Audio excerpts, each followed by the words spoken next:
I've asked for this interview time to talk to you guys and girls. You see, we're about to go to war. And after tonight, all of your lives are about to change. And it's funny, I look around, and I've been a part of your lives pretty much since the beginning. Scarlett, your first ever appearance in wrestling, you portrayed Beulah McGillicuddy's niece. Rich, you're a skinny kid on the indies who did a whole lot of flippy stuff. Fallah, you were a fat kid on the indies who everyone said, oh, he couldn't move. Wllie, you were a kid who did everything on the West Coast but didn't know how to piece it all together. You see, I was met with that hate when I was your guys' age because I worked for a company called ECW, and my extreme style, everyone hated it. They said, oh, that's not wrestling. Oh, Dreamer, you're going to be in a wheelchair by the time you're 30. I'm still standing here. And OVE, you represent all that hate. And hell, now you even want to go on social media and a bunch of Twitter little trolls. You want to be a bunch of, what is that called? Computer warriors? Keyboard warriors? Will warriors come out and play, yay? Because again, we're going to be in a war. And wars hurt.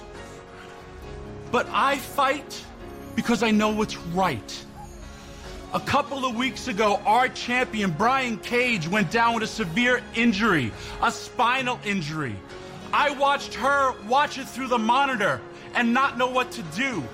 Our president took him to the hospital and waited with them for 4 hours, till 4 a.m.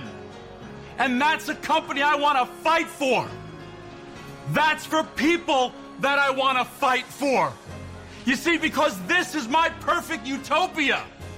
Because it's man standing next to woman. It's old standing next to young. It's white standing next to black.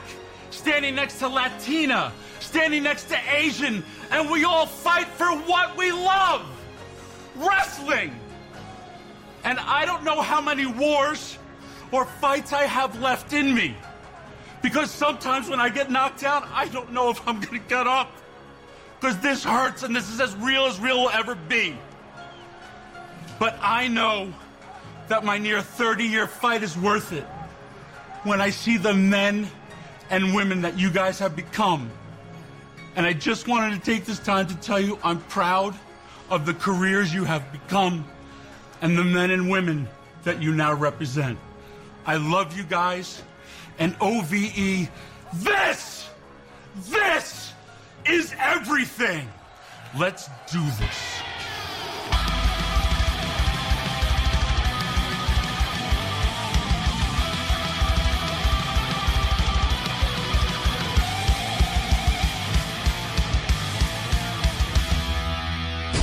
All kinds of nasty. Yo, right now you listening to the cart, charisma, athleticism, and raw talent. And what you're really listening to is total non-stop impact. Don't you dare miss a listen.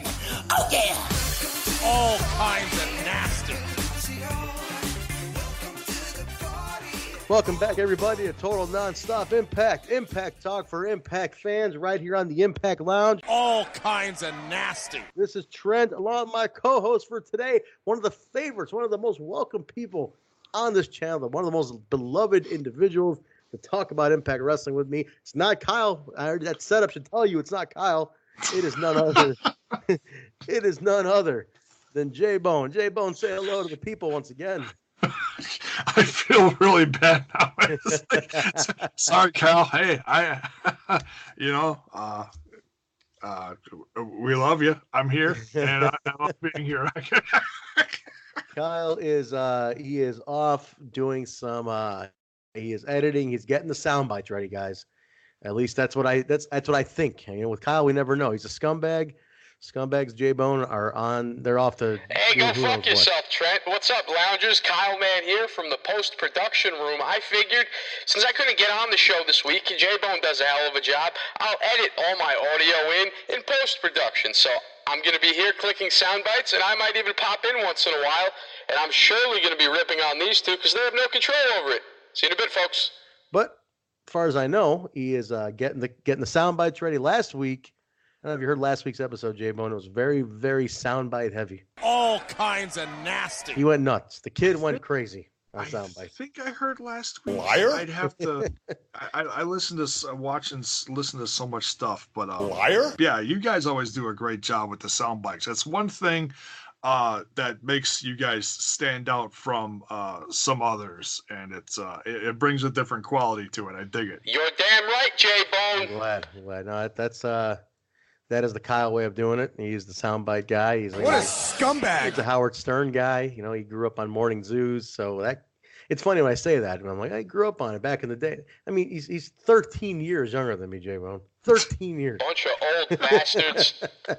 We got quite a bit but he's an old soul. Something he knows more than I do about certain stuff from the 70s and 80s. It's nuts. Yeah, he's like half my age and twice as hot. What am I gonna, So saith the Kid Rock song. There you go. Everybody, so we are here to talk about the Comments. You're here to talk about the comments, Trent. Sorry, folks. It appears that Jaybone and Trent skipped over the comment segment this week. Apparently, Jaybone was in a bit of a hurry, so they had to sacrifice that segment for time. So, you got your scumbag here in the post-production room. I'll read a couple Lounger comments from last week. Why not? Hakeem Fullerton writes to us a whole bunch of dirt sheet headlines. What Hakeem did was he went here in the comment section and he just posted a whole bunch of recent rumors regarding the company. I'm not in the business of spreading rumors and hearsay, Hakeem, but apparently you are, so maybe we should give you your own show here on the Impact Lounge, the Rumor Report with Hakeem Fullerton, and you can spread some of these rumors. You wrote things about Dean Ambrose, Sasha Banks, the NWA, Magnus, Ken Shamrock, and Matt Stryker. You know what, Hakeem? I don't know where you're getting these rumors from. I'm going to bring this comment up again next week, and me and Trent will chop it up about this. Mir Neeson writes, welcome back, Kyle. Thank you, Mir. Critical Sting writes, speaking of Kira needing a moose-like change-up, I recently heard that she's got new theme music at the Philly tapings. See, it would be nice if Trent read the comments because he was at the Philly tapings. He would be able to respond to that. Now, I wasn't at the Philly tapings. I don't know a damn thing. Mir Neeson writes, Kyle has Impact Plus. Good for you. Oh, good for you. Yeah, good for me is right, Mir. I don't have to bootleg the company. I can watch the show supporting the company without giving my computer AIDS like it's 2005 and I'm downloading music off of LimeWire. You know? Critical Sting writes, random question, what are your favorite current and classic Impact theme songs? Ooh, that's a tough one. I'd say classic, you gotta go with Beer Money. Watching money in your alcohol. That's a classic. Currently, I gotta say OVE. I think I like the OVE theme the most. Then again, I like Kira's song. Kira's song, it's just so happy. I see a lot of people in the comments beat it up. It puts me in a happy mood. Right here, see? How do you not love this? This makes me just want to, run outside of my house on a beautiful sunshine day and just frolic through the flowers. It's a great song. Next up, we have Jim O'Hall Francis. Jim O'Hall Francis writes to us, I'm okay with Elgin getting a push for the title. It elevates the heavyweight division even more. I agree with that. We were just a little concerned about him just, first day in the company getting thrown right into the main event picture. It's kind of tired and stale. If we feel like Impact has a history of doing that. And we also were concerned about Killer Kross's push, which, by the way, folks, a whole lot of updates on that. As Hakeem was writing to us earlier, there's a lot of rumors going around regarding Killer Kross and his current contract status with the company. We don't like to speculate on rumors here. We like to review the TV show, so we're not really going to talk about that until more information comes out, because as of right now, the only source of the information is fucking shit websites like PW Insider, so fuck that. We'll talk about it when it becomes an official piece of news and not just a dirt sheet crap smear. Next up, we have Critical Sting. Critical Sting writes, Eddie and Kross actually do have a little bit of history. Remember last year when Eddie challenged Aries for the title and Kross was the one who aligned with Aries and they got Moose to turn on Eddie? Alright, yeah. Not bad, Critical Sting. Critical Sting with a good callback there. Leroy Myers, never seen that name before. Welcome to the channel, Leroy. Leroy writes to us, Pinta never got that rematch. Whoopsie, the great Whoopsie, friend of the show, Whoopsie writes to us, get Michael Elgin to the back of the damn line. He's supposed to be 20th in line at least. Put some work in first. I agree with that, Whoopsie. All right, well, so let's try to get some names in here we don't always get. Coolman952 writes, Impact Wrestling already dropped the ball with the Rosemary and Su Yung storyline rivalry. Why do you feel that way, cool man? Don't just hit and run. Let's. I did. Trent asked him. I personally. Trent writes. I personally think it's dead. No chemistry whatsoever. Huh. I disagree. I enjoy Rosemary and Su Young's stuff. Cool man wrote back to Trent. The problem is that after when Rosemary went to the Undead Realms, Impact's creative isn't doing proper storytelling with the storyline. When Rosemary kidnapped the Undead Maid of Honor, they should have had a dark demonic segment with Rosemary torturing or killing the Undead Maid of Honor. But no, Impact really dropped the ball with that. So, okay. I mean, I'm going to leave that between you and Trent. I disagree. Actually, maybe you guys are just thinking about it more than I am. I'm not analyzing it as closely as you guys are. Guess I'm stupid and easier to entertain. Some guy writes, the song that LAX and Conan were singing was a salsa song called Pedro Navajas. I definitely said that wrong. Or Peter Knives in English by Ruben Blades. The part they were singing was, life gives you surprises, surprises are given by life, oh God. The song tells the story of a man wandering in the streets at night looking for an easy target to kill. Finds a woman walking the streets alone. Sorry folks, wasn't expecting that. That escalated quickly. Finds a woman walking the streets alone, then stabs her. But the woman had a gun, and while she was dying, shoots him. Then a drunk man stumbles upon their corpses, takes the gun, the knife, and any money that they had, and keeps going on his merry way. Wow, it's actually a really good song. Huh. Interesting there, some guy. I was not expecting that. I did not think it was some sort of tale of a man murdering a woman and then some drunk bum coming by and just, getting lucky. Hey, I guess life has surprises, right? Right? Another man's murder is another man's accumulation of firearm and money, I guess. I don't know. Some guy writes, Impact shows an explosion can be watched for free on the app. At least I can. All you need to do is make an account and that's it. If they are giving the show for free, either live on Twitch or later in the week, they should keep driving that point.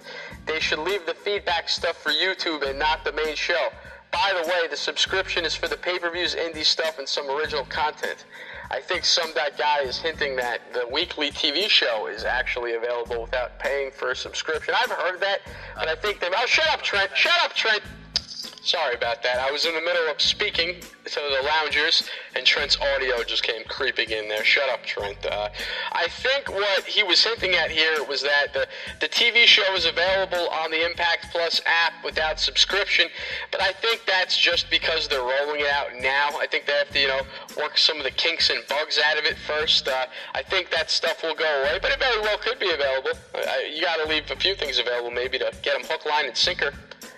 Dr. Eda Mayhem writes, I can't wait to see the Philly tapings. Heard there were just 500 fans in attendance, but as long as that made some noise and the product was great, I'm stoked. Humble Beast, wow, so Humble Beast left us a lot of comment here. He left about an essay. I think that Humble Beast wrote an essay to us, but you know what?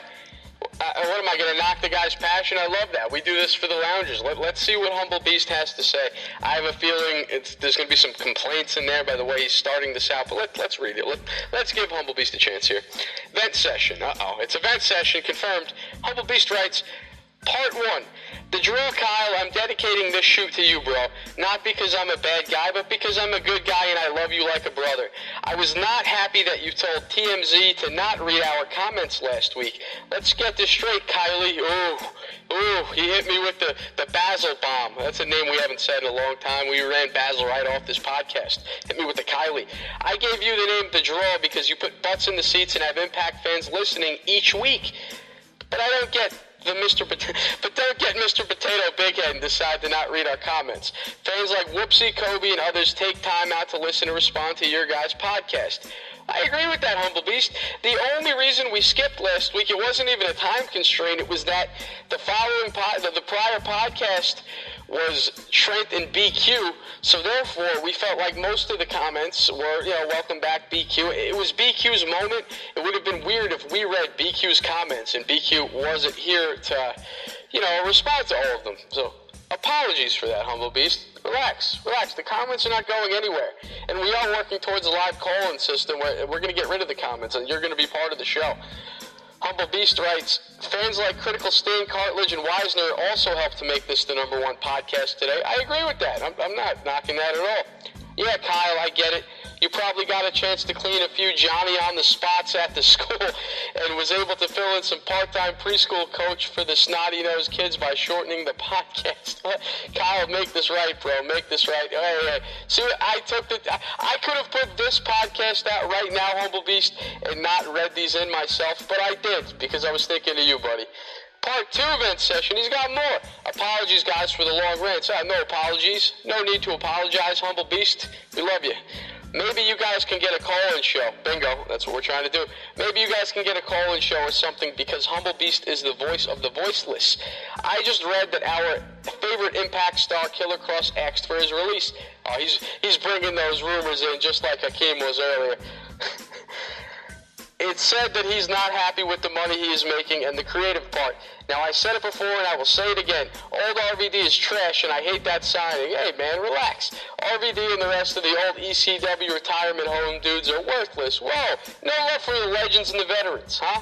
No love for the legends and the veterans, Humble Beast? I like variety. I like young guys going up with the old guys. I like it all. But I get it. Some people, they're a little iffy. They feel like bringing back the ECW guys has been done too many times. But me personally, every couple of years, I love seeing those guys. I like to see Sandman, every couple of years. As long as they're not doing too much. I mean, Impact came to the old Philly ECW arena. It would be silly for them to run the arena without throwing these guys in TV. You get a lot of good passing of the torch stories. But I get where you come from, Humble Beast. But you wrote more. RVD and the rest of the ECW retirement home dudes are worthless. Impact is bringing in all these ECW bums. You're calling them bums. ECW bums. Tommy Dreamer, RVD, Sabu. RVD is bragging about the money Impact is paying him. I'm sure Killer Cross sees this and is like, what the fuck? RVD is making more money than me. Yeah, because RVD is a well-established legend. Killer Cross is a new jack. And we all know that Killer Cross is a better wrestler and has better mic skills than RVD. Well, he's in, it's age. He's younger than him. He's in the prime of his career. RVD is a legend. Of course Killer Cross is, currently, at a better place than Rob Van Dam. Rob Van Dam has been wrestling since, 1992. I bet you Killer Cross was in, 3rd grade in 1992. Bringing in old farts and pushing them and paying them a lot of money. Meanwhile, we see Moose and Cross take a backseat to Michael Elgin and the guy that gives himself sideways thumbs up. We lost Drake because of stupid booking and now KK wants out. Wow. A lot to say there, Humble Beast. Humble Beast, I think you're stressed. I think you're overthinking and overstressing a bit. But, you listen to this show to possibly relieve your stress. So let me relieve your stress a little, man. I think you're overthinking the RVD and the ECW stuff. They went to Philly, to the old ECW arena. You get a lot, like I said, you get to pass the torch. It's important. I mean, me personally, I like that they're going to go back and acknowledge the ECW guys just a little. We don't have to do hardcore justice. We don't have to do a reunion pay-per-view.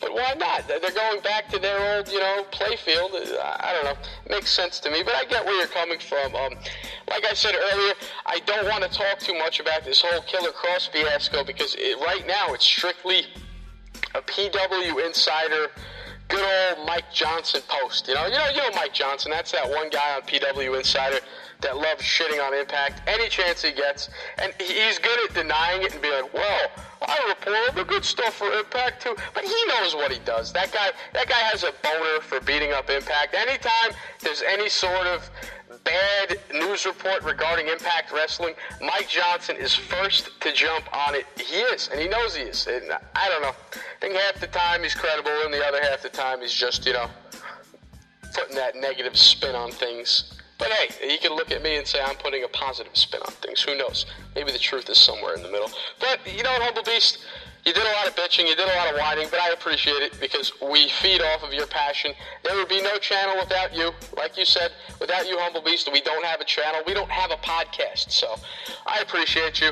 Like I said, I think you're overthinking and stressing a little bit there. I don't think the ECW guys is such a big deal. I don't want to talk too much about the Killer Cross stuff because it is all rumors, but I am hoping that Killer Cross stays. I think he needs to be here with the company.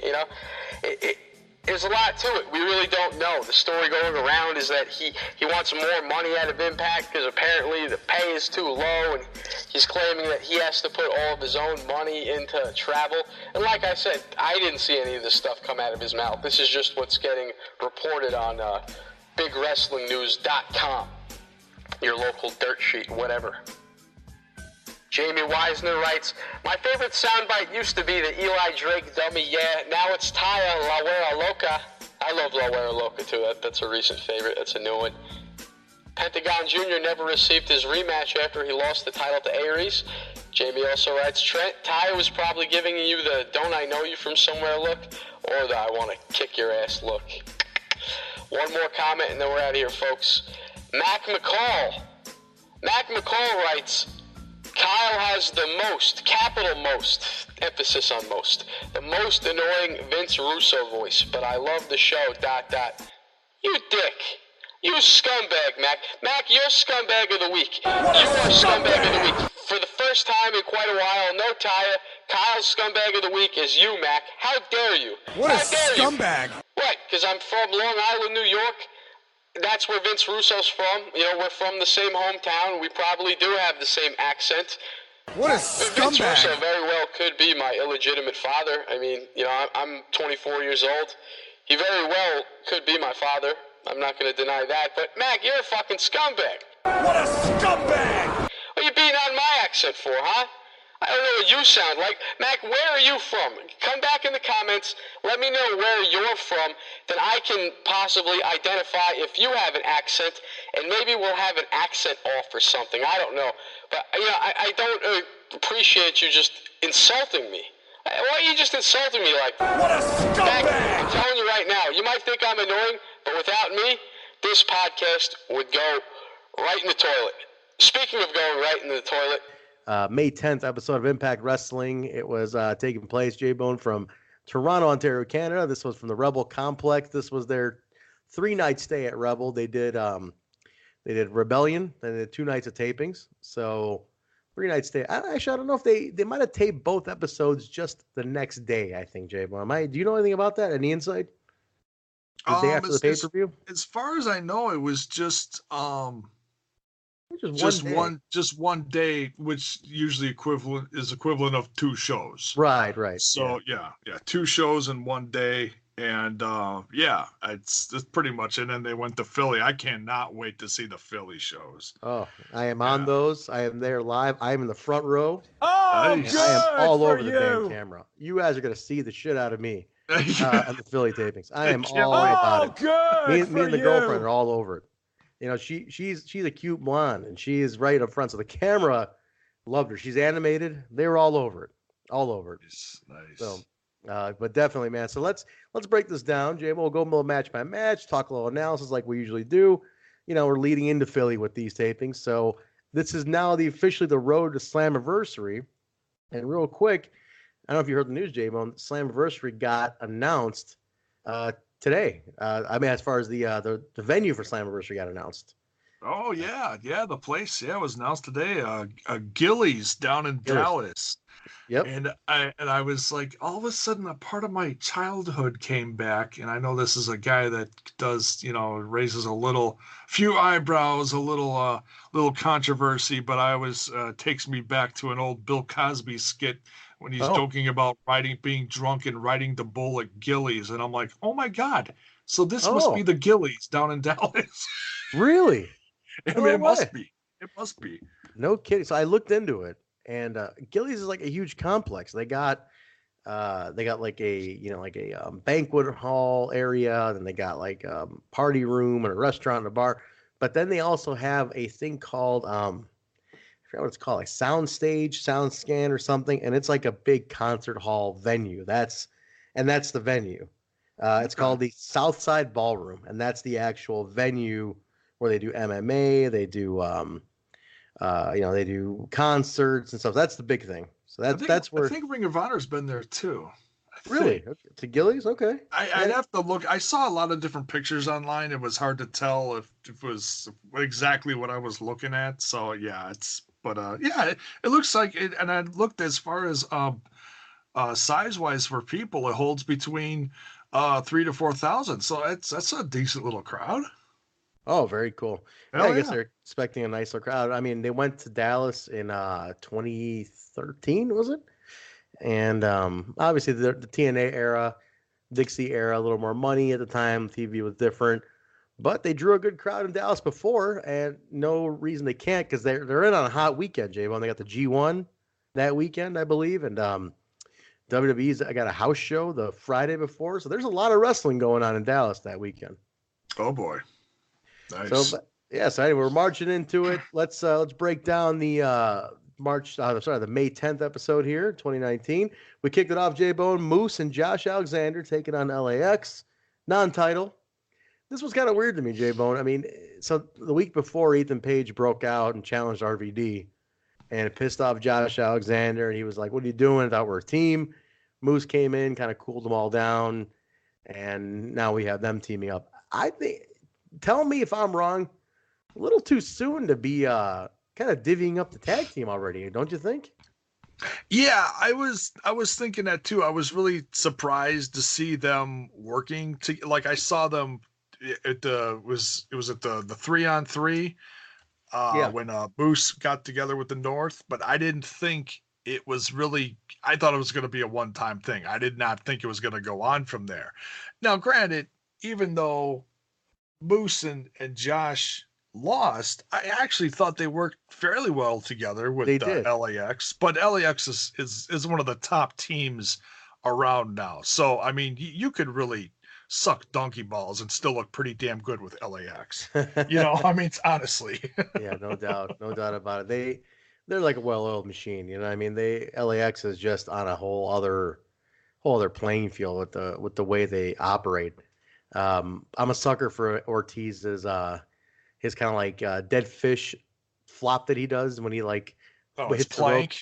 Yeah, it's a plank. Is that right? Yeah. That's the way to put it. The plank splash is like one of my favorite things ever. It's just even more funny because his hair is like all over the place. It's like, he hits and then his hair is like lands, 10 seconds later. I was messing with him I saw him in Philly. I saw him in Philly. Nice. And I said, because every time I see him, we talk about hair. Naturally, I got long hair. Right. He got big puffy hair. We talk, make jokes. Call ourselves the Pantene Twins. I say, hey, why don't you ditch this guy? We'll form a tag team called the Pantene Twins. So he laughs about it. It's always a little inside joke. So I saw it at the pay-per-view. His hair was flowing, and I turned to him. I saw him. I go. I know you use the premium conditioner on the pay-per-view. And he goes, hey, you kidding me, bro? Leave-in conditioner. It was pay-per-view. Nice. We had a good laugh about it, man. It was fun. It was fun. That's awesome. Yeah, so good stuff there, man. I just thought it was a little soon to be breaking up. Not breaking up, but like showing that there's a little bit of a rift between Josh and Ego. And it's like, hey, he's already pissed at him. Like, they just started teaming like 2 weeks ago. And already Ego's going solo. What do you think? You could also look at it as Josh got on TV twice this week, because he got on with his tag match and he was also on later with RVD. So that's actually a nice little rub that he got on twice. So I'm not worried about it. It was just, it was different. Yeah, not too bad. I think it was good for Josh then, I guess, in that regard. And so, no, good for him. But yeah, good match. I mean, it was pretty quick, but a fun match. And LAX took the win on that one. Backstage from there, Jaybone, we go to Madison Rayne, and she's talking with, I think she was with Melissa Santos. And she's basically talking about how she's already beat Taya twice in non-title matches. And if Taya wants to put the title on the line, fine, but either way, Rayne's going to win the title. I gotta interject on this one. She's a 5-time champion. Yeah. Do we really need another Madison Rayne title reign? At this in 2019? What do you think? No, but she's a decent worker, and she's dependable. And until I think we get maybe a couple more faces later on, maybe this summer we'll start getting maybe a couple more faces around Slammiversary time. They'll start bringing in some more talents. Maybe they'll do some scanning around Texas and bring in some new blood. So in the meantime, they're just dependent on her to put on good matches. I don't think I wouldn't worry about it too much. If, the fans are like, oh no, another Madison Rayne title win. I'm not too worried about it. As long as she puts on good matches with whoever she's facing, Yeah, that's the thing. She's got to stay true to her purpose there, which is to get the younger talent over, right? Now that's the idea. She's got to put some of these younger girls over, make them look good, be the veteran. You know what I'm saying? Oh yeah. So we'll see. We'll see where they go with it. I got to see it pay off for the younger talent. That's where I'm getting at with it. But we do have another match, and Tessa comes out for commentary before this one. So she's on commentary, and she makes a cool reference. She goes, just where it first started, because I forgot that her debut, which I believe was Bound for Glory 17, she came out on commentary. That's how she debuted for the company. So yes, right, and she was there again with Josh. She made a reference to that. But we get another match here: Taya and Madison Rayne, back and forth. Pretty simple one, but it was interesting. Rayne goes in for a submission on this one, and she gets Taya to tap out. So now she's got 3 wins over the champion, which is a lot. Which is a lot of wins over her, and now she won it with submission. They're really making Madison look viable to take the belt off, is what I think. And I think you got to do that when a contender steps into the ring, and she earns you talk about earning a spot. You got to earn the spot. Yeah, she definitely. That's where she's going. So hey, listen, I imagine they've built it up enough that it's credible going in. I still don't think the fans are taken to her yet, though. I think everybody is kind of like, she's old TNA days. I don't see the reactions being as strong to her. They're really pushing her hard, though. I mean, new T-shirt already.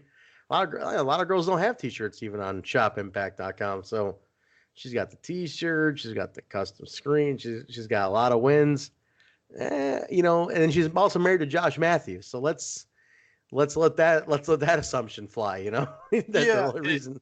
It was funny when Taya got in Josh's face at ringside and said, "Hey, check out your wife," and then Tessa sitting next to him was like, "Oh, that's not cool. That's unnecessary." Oh, I didn't even catch that. That. Yeah, it was part way through the match. Yeah, or towards the end there. Yeah.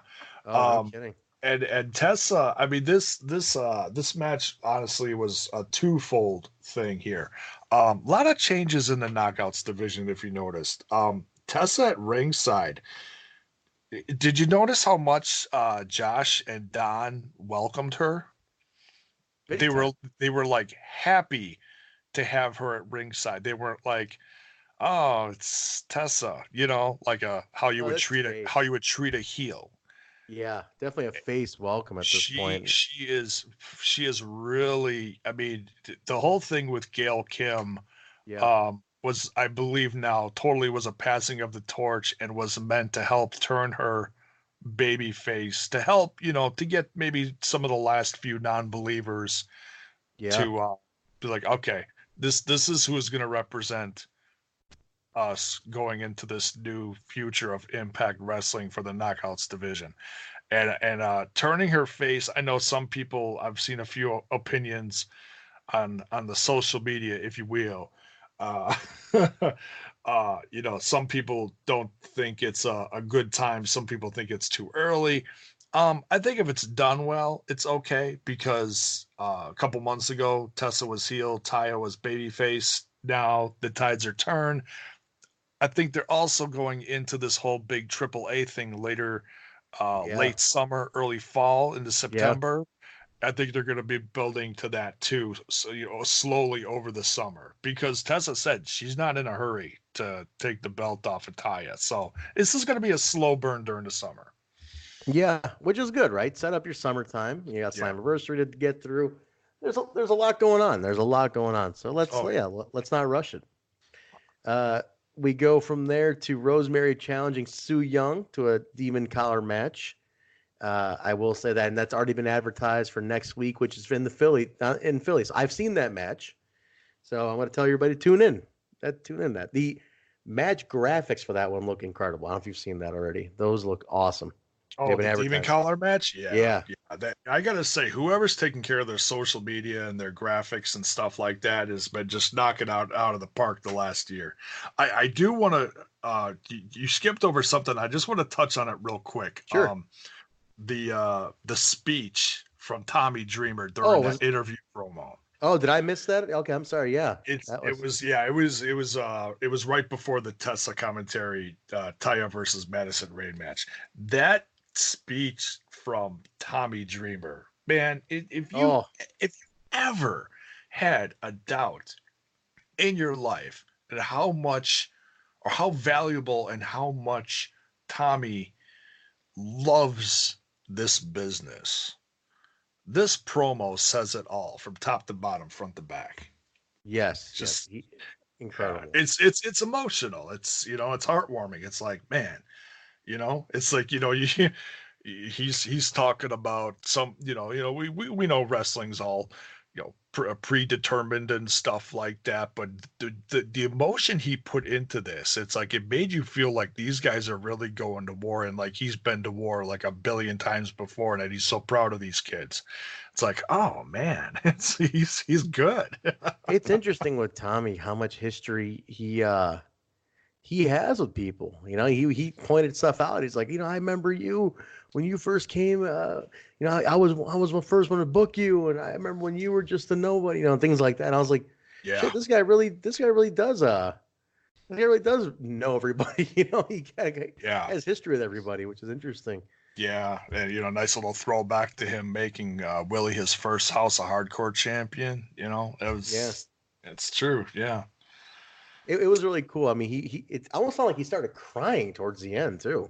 He got super emotional, like he was really fighting back. Like he got a lump in his throat. Absolutely. Yeah. I mean, it was pretty cool. It was. I thought it seemed genuine. I mean, look, hey, the business is a word, but there are parts of it that seem genuine. That are genuine. They have like a true meaning behind them, and that's where that came out, man. So I agree. I enjoyed that. I'm sorry I missed it. I thought I had it after the women's match for some reason in my notes here, but my apologies on getting that wrong. But no, thanks for looping that back in, because I knew it was around this time frame here. Oh yeah, I just wanted to quick talk about it, because it was short but significant. Crazy to think Tommy Dreamer has been at this for, just shy of 30 years. I think his debut, I think, was like 90, 91. Yeah. I mean, like, the dude has been doing this a long freaking time. Wow. But anyway, so we go from that. So we cover the women's match, Madison and Taya. And Taya. Mm-hmm. The GWN, I'm sorry, Impact Plus, not GWN anymore. Impact Plus moment of the week was the RVD and Abyss and their Monsters Balls. They showed that, kind of getting you ready for RVD. He's making his comeback match later this evening, so they're splicing in some RVD moments. And I like that. It's kind of to remind you that he's had a run here. He's been here, so let's not act like let's not forget that he's been in this ring before. Which I like. For new viewers, it's a good thing. Yeah.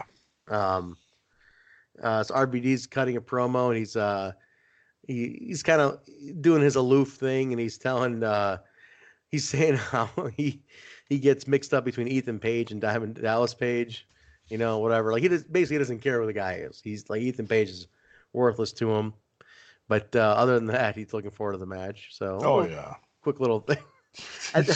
He is super snarky. I was a little real snarky. Yeah. I was a little taken back by it. I was like, "Damn, Rob, really?" It was a little snarky. It's like you're good, Rob, but all right, come on. Yeah, he was like, it was almost kind of rude. I was Yeah. like, he almost came off like he genuinely was putting down the young guy, and I was like, are you working, or Yeah. are you actually shitting on this guy? I couldn't tell, Yeah. man. But we go from that, Jaybone. So yeah, I look forward. He made me want to see something, whether it was a good match or not. I want to see it.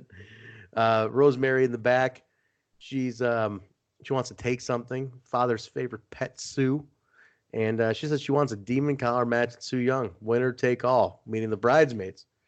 So Oh yeah, that could be what it, because I was like, winner takes all. I'm like, all what? yeah, All of the like ruling over the undead realm or be the queen of it. I was a little confused by that. I was like, oh, maybe it is all the bridesmaids. I don't know. I figured it was bridesmaids. The idea was it's power, right? It's like a power struggle. So that's Oh what yeah. I'm going for. Quick little match here with Jordynne Grace taking on Alexia Nicole. Have you ever heard of her before? She looked like a local talent to me. Yeah, I had to be a local talent. I'm not familiar with her, but she She was pretty. She was pretty, I thought. yeah, and she was okay. She put on a little bit of offense against Jordynne, but they really focused on Jordynne's power in this match. Yeah, it was a tough one to. That's a tough one to fight. Jordynne Grace is too damn good. You're not gonna have any. You're not gonna have much offense against Jordynne Grace, especially in the middle of a pretty decent push right now. What'd you think of that jackhammer and the Goldberg chants that followed? I didn't hear the Goldberg chants, but they say I didn't catch that. I didn't hear the Goldberg ones. Oh yeah, That's funny. They weren't like mega loud or anything, but there was a handful of people going Goldberg. You could hear it like after a couple seconds after she did it. I feel like Jordynne Grace is really starting to get comfortable in this brand. Not everybody can just get thrown on a set of Impact tapings and do TV. You know what I mean? Mm-hmm. I feel like she's really starting to find her place in Impact Wrestling, and I think like this match is really starting to, even though it was a squash match in a sense, it's I think she's really starting to shine as an entity in the Knockouts division. Yeah, and she's playing up character really well too, which I enjoy. I like that she's really becoming someone who's proud to work there. She shows it. She's a company girl. It's fun to watch. It's fun to watch her evolution. I was not a fan. If you go back and listen to old episodes of the show, I was not a fan of hers when she came out. Really? Last fall, I said, I'm not a fan. I'd seen her on the Indies a little bit here in the Midwest, and never a fan. And when she was an Impact, I said, I don't like this. I don't like that. Every week she has grown on me, and that's a true. That's a testament to how good she is. I mean, she's grown on me every week, so I enjoy that, man. That's cool. Allie was the same way for me for like a good portion of her run, which it was like a real super slow burn of her like me figuring out that okay, she's I mean her character changed a lot over 2 years. Yeah. But yeah, it was a slow burn for me with Allie too. It's like towards the end I like really got on board. And then she left. I was like, oh. Yeah. Just when you got used to her, right? Right. We go from that Jaybone to Ethan Page is backstage with Josh Alexander. Josh is a little upset with him, but you can tell a little tension. But Page says he'll destroy RVD. Alexander says, all right, well, after that, we'll destroy the tag team division. So keeping him focused, letting us, the viewer, know that there's still a tag team. This just happens to be a singles thing. I wonder how this came about. I wonder if, like, why was it Ethan Page? I wonder if it was a matter of, like, hey, maybe he asked, can I be the first opponent? I've always wanted to fight the guy. Can I be? That could be. I mean, Ethan Page really, it's like, I think Impact fans that don't watch a lot of indie stuff, they just don't know how good Ethan Page is yet. And I've been watching him for a couple of years now. Ethan Page is damn good. So I was actually really excited to see him face RVD. Yeah. I was like, especially cool. with the mic work and everything, it's a good Exactly. good plus for the whole thing. But yeah, so that was cool. So then we cut from that to Kira. She's backstage, and she says, I tried to be friends with everybody, Allie, Rosemary, Jordynne, and it got her nowhere. Then Jordynne comes in and says, what's wrong with you? And she goes, we're friends. And she's like, and then Kira says, nope, we were never friends. And she says, you and Rosemary can just die like Allie, and walks right off. This is a nice little heel turn for Kira, which is cool for some character for her too. But this was a little dark for Kira. It was very dark. It was very surprising, and I can't wait to see where this goes. And I'm gonna take I hate assuming and guessing, but you got to remember that this could be an offshoot of the Undead Realm storyline. You got to remember she went to the Undead Realm and came back. You got to wonder if going there and coming back changed her. Oh man, I never even thought about that. That is like something came back with her and kind of consumed her almost in a sense. Ooh, I didn't think about that, Jaybone. That is interesting. Interesting. Because that's how I made all this. I'm like, wow, why is she acting like this? And that's how I made it all made sense in my head. Okay, I can get on board with that. I can dig that. Let's see where that pans out. I'm willing to wait this one out now. Cool. Next one from there, Jaybone, Ethan Page and RVD. Now we have the match. RVD's in-ring return. If you don't count United We Stand, which should count, but let's say television return. There you go. He really hams it up. The RVD chants, classic, right? It is it's a classic chant. It's so easy. The thumbs. It's one of the best chants and poses, you can, and taunts, I should say, you can do. And it's perfect. It's one that everybody can easily do. But the crowd is into it. And, they really they were, they were yelling the RVD and doing the poses and stuff. But then once again, I'm looking at RVD and I'm remembering this now because I did my review a few days ago, and I'm running through this in my head as a visual as you're telling me this. He comes out and he's just kind of like, yeah, it's me. You love me. It's like that's what I kind of got from him.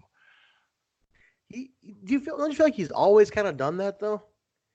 Like, not to, I don't know. Or is it more now? I think it's more now. Okay. Honestly, because he's been gone for a while, so it's like, to me, it's like, okay, so now you got to prove yourself again. Do you still got it? Right. But he's coming out there like, yeah, it's me, duh. It's, but it's not like, oh yeah, oh sure, we love you, sure. To me, it's like, dude, really? I don't know. It's still an odd signing to me. I don't know where he fits in the current landscape. I really don't. I mean, I don't want the title on him. That's for sure. No. I will give him this, and please don't take this as, oh, Jaybone's just crapping all over RVD. No, look, I love RVD. I've been a fan of his for years. Yeah. His match with Ethan Page was good. They worked good together. RVD proved that, the stuff that, all of his signature moves that he's been known to do, he did them all. He did them fine. He did them absolutely fine. I just felt like the look on his face and his attitude as he was coming out to the crowd, it just felt like the same way he did the interview, just real snarky. But I felt like his in-ring work made up for it. Do you think that's what they're going for, though? Could that be character? That they're like, hey, be the snarky veteran, or is it like, hey, or is this 48-year-old RVD? On the other hand, is that what a 48-year-old RVD acts like? Is he just snarky?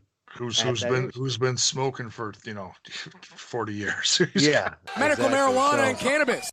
It could be either, right? Medical marijuana and cannabis. He could be a lot of things, man. He could be quite a Medical few marijuana things. and cannabis. No doubt about it. He can be quite a few things. I definitely will. I'm willing to see where it goes with him. I just don't want to. I don't want a title picture. Do not want him in the world title picture. There's too many guys that are ahead of that, and he's held it before. You don't need him gunning for the belt. Yeah, because they keep bragging about the youth movement in Impact Wrestling, and it is a thing. Right. They're making stars out of these new kids that they're bringing in. At least I feel like they're stars, the way they're portraying them, the way they're coming off on TV. Yeah. They're doing a hell of a job, presenting them every week, the Rascals and everyone from the X. I look specifically at the X division when I think of guys like RVD, but I can't even imagine for a second that they're going to entertain the idea of putting the Impact Championship on him again. I just can't. Let's hope not, man. Let's hope not.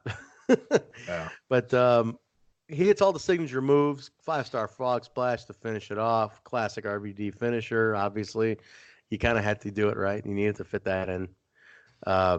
We go from that. So, but real quick to wrap that up, you're right. Ethan Page worked really well with him. Wasn't a bad thing. He even got a few hits in on Josh Alexander. So maybe they'll tie him up with these two for a couple weeks. Maybe he fights Josh next. Maybe Moose. Kind of hits that mid tier. Maybe gets a few rounds off with these guys. What do you think? Could be. Yeah, I feel like things are going to get turned up a notch in Philly, but we'll see. You'll see. I was in Philly, so I'm not going to give anything away. Spoiler free zone. I hate spoilers. There you go. No spoilers here. All right. We go to Brian Cage, a little video update on his injury. Talks about recovering, how scary it was, and it was. And he says at one point, due to his back injury, he couldn't feel his legs. So that's scary, man.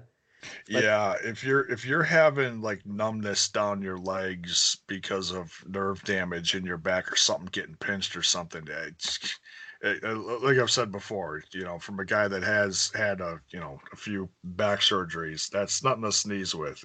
Or sneeze at, excuse me. It's scary. It is, between the pain and the numbness. Yeah, it sucks. Yeah, he's a young guy, man. I mean, Cage is a young dude. He's I think my age. I'm like 36, 37 years old. So he's that's scary, man. New family and everything. So I'm glad he's okay. He was in action. I'm gonna let everybody know on this one. Might not be big news, but he tested the waters and was in action here in Chicago for Warrior Wrestling on Sunday. That's awesome. He didn't do much. Now he played it very careful. He played it carefully. It's like but it was kind of to get in there and see how he felt. So they turned into a 3-way match. It was him, Austin Aries, and Wardlow, I guess the West Coast guy. Cage match. It's like Cage was there to kind of protect Cage a little bit too at the same time, and he didn't do a whole lot, but he did enough. So he kind of dipping his toe back in. So just a heads up for all the Impact fans, Cage is able to be up and about, and there's some cool pictures of him. So if you take a look for Warrior Wrestling 5 was the event. Take a peek. There's some photos of him back in action. So it's like I said, he didn't do a whole lot. He's not 100%. You're not going to see him back at Impact until he's 100%. So they can't risk that. He's a champion. So, but this was a nice little video update. Yeah, and they're not just stripping him of the belt. That's a good sign too. That my big worry going into Philly was that they were going to strip him of the title, and I was waiting for that announcement. I said, "Oh man, don't strip him of the belt, please." The last thing we want is this story to have this kind of sour ending to it. Yeah. I'm glad they didn't do that. So that's cool. They made the way they put it over during the explanation was kind of generic, but enough to be like, hey, he's got some bruising back there. We're gonna do some more testing once some of the swelling goes down. So it didn't sound too bad off the bat. So that was a great sign. Yeah, absolutely. We cut over to Michael Elgin, who's the number one contender for the title right now. So as soon as Cage gets back, I mean, a little very quick to get Elgin as number one contender. This is the Impact issue of, hey, new guy, you're going to be running, you're number one contender. You're in line for the belt. Never like that at Impact does. They rush these things so fast to capitalize. It's like it's almost a blessing that Cage is injured, because it's got time for them to work with Elgin to put himself over to build the character in the brand. So good point. It was a blessing, I'd say, because otherwise we would have had this right away. And it's like, okay, well then what do you do with Elgin? You brought him in, you went for the championship, he won and or lost. So now what? Right. Really? What else you got? You kind of cut him off at the knees at that point. It's like, what do you do? So no, I agree. But yeah, you're right. This is a blessing in disguise, because now we get to really learn about Michael Elgin, see how he works the crowd, how he works the roster, the TV production. This will be interesting. This will be very interesting when this happens. I'm guessing, Slammiversary maybe. Who knows? But he's in the back. He kind of jaws back and forth with Johnny Impact, so they kind of mess around, and he puts the word out that he's going to get Wllie Mack sent home in an ambulance. So he means business, Jaybone. Mike Elgin's out there to play. We cut over from that to a 4-way tag team match. Desi Hit Squad, Rohit Raju and Raj Singh, accompanied by Gama, Chacha Gama Singh, versus the Deaners, Cody and cousin Jake, versus Brent Banks and Aiden Prince, versus the Rascals, Dez and Zach Wentz. Medical marijuana and cannabis. This was a great match. I thought this was a lot of fun. Everybody was everywhere on this one. It was quick, but it was fun. Yeah, I mean, this one lasted like 5 minutes, but everybody got their stuff in. It felt like it was loaded. Yeah, it was going 100 miles an hour. First minute was like everybody loading and getting their stuff ready, and then the rest was just everybody hitting all their moves. It was great. But Rohit gets the win on Cody Deaner, a handful of his belt, pins him and gets the win for the Desi Hit Squad. Very needed win for that team. They have not won anything in a long time. They've been stuck in this comedy act for over a year now. Yeah, on and off, and it's like, they do decent. I think the best match I've ever seen from these guys. Now, granted, it wasn't Raj; it was the other guy. I can't think of his name, but they had Kursinder Singh. Yeah, exactly. Yeah, and they had a match with OVE over a year ago, right after they got put together, and it was incredible. It was on it was like a Twitch show, and it was incredible. Really? Yeah, and it was like, man, see, that's what I want to see you doing with these guys. Not this, I'm going to I love Fallah Bahh, don't get me wrong, but I don't want to see Fallah Bahh roll over everyone every single week. That's getting a little ridiculous. I want to see the Desi Hit Squad to, do something with them. Give them a contendership match and have them at least go for it once, for crying out loud. I agree. It's like they buried him. I was talking to Rohit in Philly, and I was and Gama, and I was just saying how, like, I really loved when the storyline was he was playing that disciplinarian uncle, like training them, cutting all the their goofiness, and he was like the stern manager. And I loved it. I was like, that was great. And he's like, yeah, they killed it off. They felt they wanted to go in a more comedic direction. But I thought, I'm like, dang, you guys are really shining on those things, because they are viable contenders. Why not? They could have been a good transition champions. I mean, why? Who says they can't? Who says they can? I think it's very believable that they could be, they can have a title run, and but it's got to be built right, obviously. But they definitely got something for sure. Oh yeah, and we just haven't seen much of Raj Singh either. Barely anything. It's like, yeah, they really need to. It's like, and we've wanted this for a year now. It's like, okay, you've built up this group coming to Impact Wrestling. It's like, okay, yeah, you assume they're going to be a heel group, but damn, do something with them. Yeah, no kidding. So hopefully we'll see, man. They gave him a win, and they got a little bit of thing going here. So let's see what happens. Again, I'm not going to ruin Philly. Watch Philly if you want to see what happens. There you go. We go from that, Jaybone, to probably one of the best promos of the year. Mr. Edwards. What's Killer Cross doing? Talk about a vacant game. There's nothing behind those eyes. Did you know that ignorance is a universal disease? And that truth is the universal remedy? I'm sure you're probably wondering why I abducted a little friend named Kenneth. He's not real. But you've created this very unhealthy relationship with this stick. You've allowed it to become a metaphorical spinal cord. You're always there, and I appreciate that. That's crazy. You know, a lot of people say you and I have something in common. That we're both insane. I find that rather offensive. Because you see, there is a fine line between being insane and being a genius.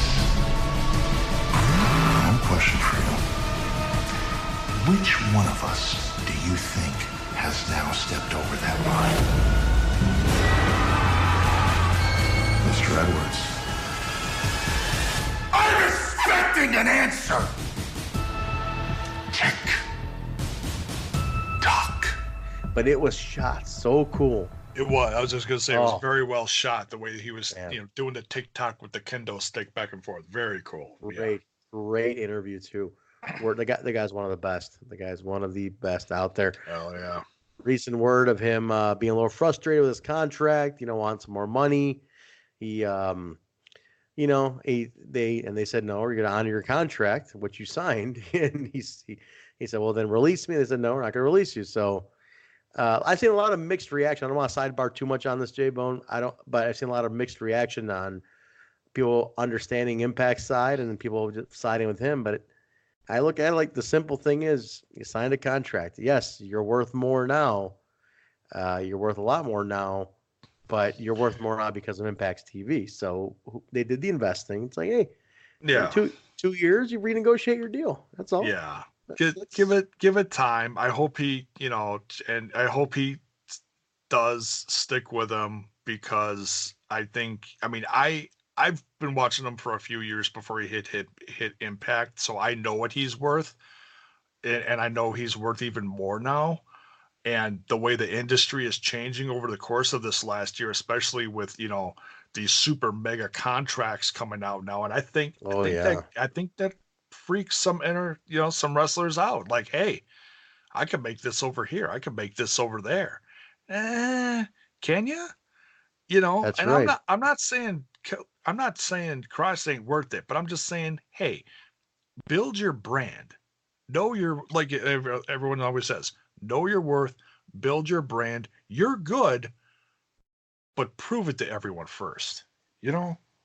I Exactly. don't get me wrong, I love Cross. And I want to see him on TV every damn week killing it. But the world doesn't know Cross yet. Exactly. So yeah, I want him to be patient. This next year is going to be very telling for wrestling. We'll see what happens. But, and maybe they'll shoot him a championship, maybe cheer him up a little bit, Right. But like you said, the world doesn't know. I mean, you're still a very, very young guy in this business. And I know around this month, there's a lot, the AEW thing is happening. Guys got some big, their heads are getting a little bigger and people are getting in each other's ears on what what they all feel the other guy should do. And I'm sure a lot of that's going on. Like, no, you should go here. Oh, you should tell if they're not going to pay you more money and ask for release. And it's like, all right, let's slow down. Hey, let's honor your contracts. That's what it comes down to. Yeah. But we'll see where they end up with it all. I don't at this point, Jay. I don't know about you. I feel like everybody kind of. I don't fear people leaving. It's become very territorial. Where a guy works his territory, moves on, and somebody is there to take his spot, man. There's a new guy right there. So yeah, never. All right, let's jump to the main event here, Jaybone. Let's wrap it up with the main event. This was a insane match. Team Swann, Rich Swann, Wllie Mack, Fallah Bahh, Tommy Dreamer. After that amazing promo he cut, taking on, and they were accompanied by Scarlett, taking on OVE, Sami, Madman Fulton, Dave, and Jake Crist. OVE legit looks like a gang. They look like a goddamn cult. Yeah, they're real. They legit want to. They've said this over the last couple of years, talking about taking over everything.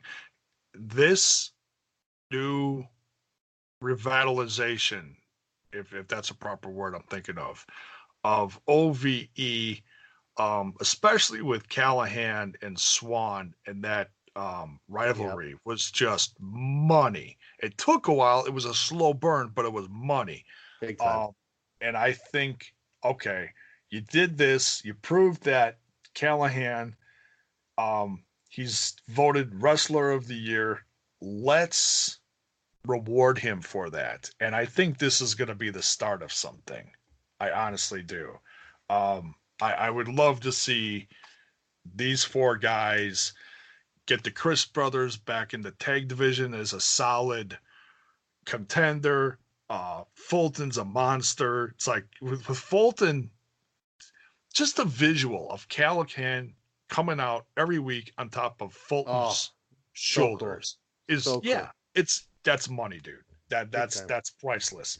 That's like Finn Balor coming out on Bad Luck Fale's shoulders. I could kind of compare it to that. That's awesome, It's a cool visual, especially because the height differential and everything. It's awesome. And Fulton looks like a badass. And the way they work together, he's always grabbing his hair. I love that. Yeah. It's like he's controlling the monster. It's like, I love it.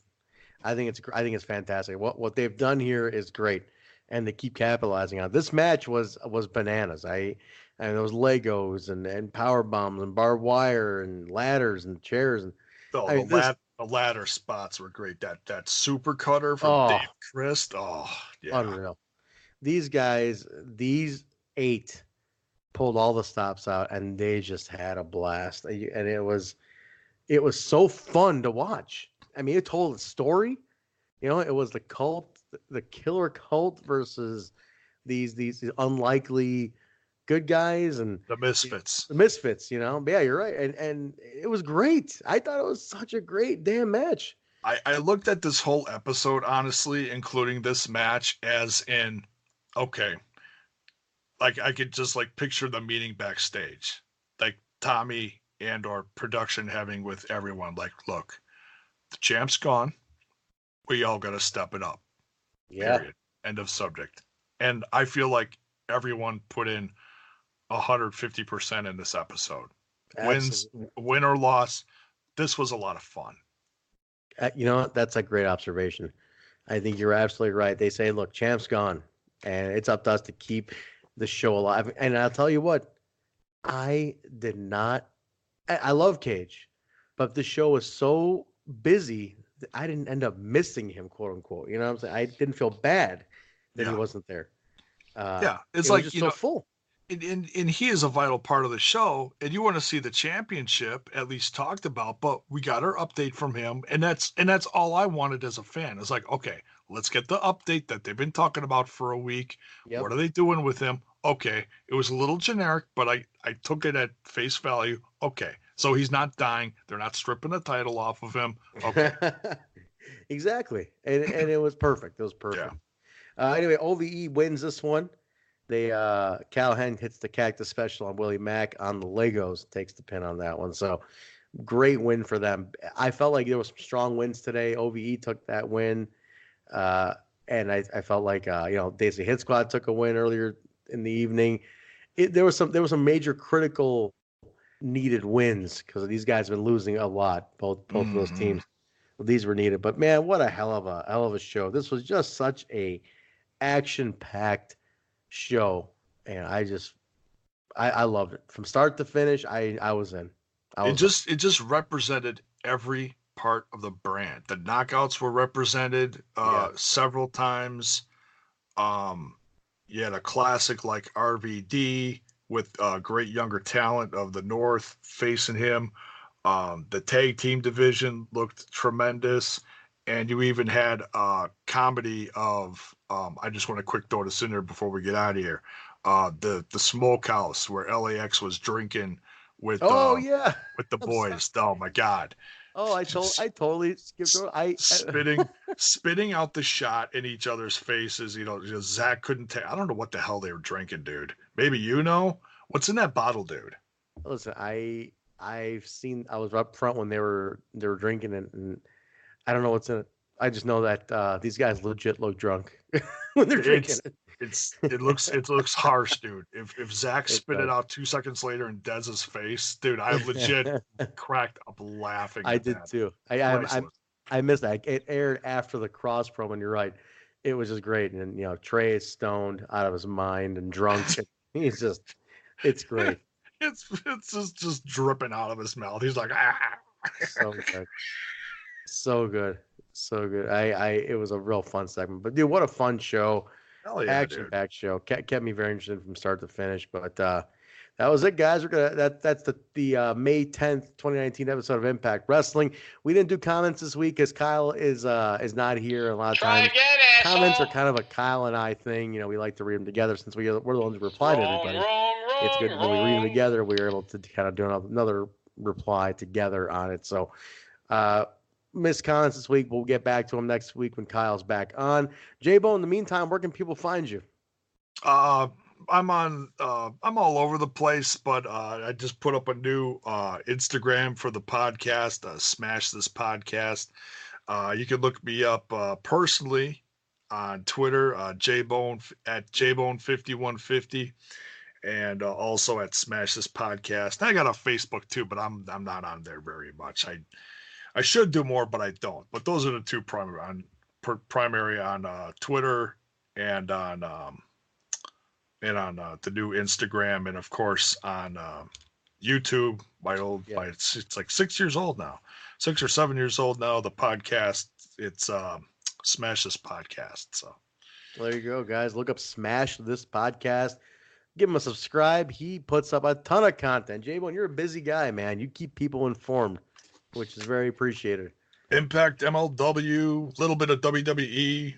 Very curious to see what AEW is doing. Yeah, so it's like I try to cover a broad spectrum of stuff, and it brings in a different crowd every time. So it's kind of cool. Good man. That's awesome. You guys can find me at Vanilla Joke on Instagram and Twitter, or you can find my band Hemi Music on Instagram, Twitter, or hemimusic.com. You might remember us as being the official song of Rebellion. We were the song of the Rebellion pay-per-view. Our song called Decay. It's on hemimusic.com, HEMIMUSIC. Take a listen to it. The video's up there as well. We also just released a new single. Take a little peek at that. And you can find the show, Total Nonstop Impact, wherever podcasts are found, on Apple, iTunes, Stitcher, SoundCloud, Google Play, iHeartRadio, TuneIn Radio, Spotify, and a ton more. Guys, rate, review, subscribe. Get in there. Let us know what you think. The more you rate, the more people find us. So get in there. Put a rating down. Actually, don't even care. I prefer a 5, but whatever you want to rate it, put it in there. Let's help people find more Total Nonstop Impact. But also connect with us on social media, Twitter, Instagram, and Facebook at We Talk Impact. All one word. Type in We Talk Impact in the search. We come right up, guys. So follow us. Feedback, always welcome. We love it. Jaybone, anything else I missed? No, you covered it, brother. All good. Guys, don't forget to give Kyle a ton of shit for missing. He is at KL_TNI on Twitter. Give him a ton of shit. Give him hell, everybody. Give him hell. Scumbag, son of a... Hey, all right, that's going to do it for us. Jaybone, thanks for jumping on last minute. We love you on the Impact Lounge. The Loungers really love you, too. You are very welcome. You're my favorite go-to. You know, at this point, Jaybone, you've co-hosted so many times with me that I don't even know if the show's with Kyle. It's Kyle and Trent anymore. It might be Kyle and Jaybone at this point. I love being here. You know, I love working with you guys. Either or, both. You know, and I'm always happy to jump in when needed. So very cool. Thanks again, Jaybone. We appreciate it, guys. We will talk to you later. Thanks for listening, and we'll be back next week. Bye-bye. Stop it, buddy. You're good to go, man. Right on time. Awesome. Thanks, brother. I appreciate you hanging out with me. No problem, dude. Yeah, we banged it out. Right on time. Solid show, man. Cool. But I'm gonna fly, dude. I will talk to you more real soon, man. Okay. Take care. Hopefully by tomorrow, man. See ya. Sounds good. Bye. Bye.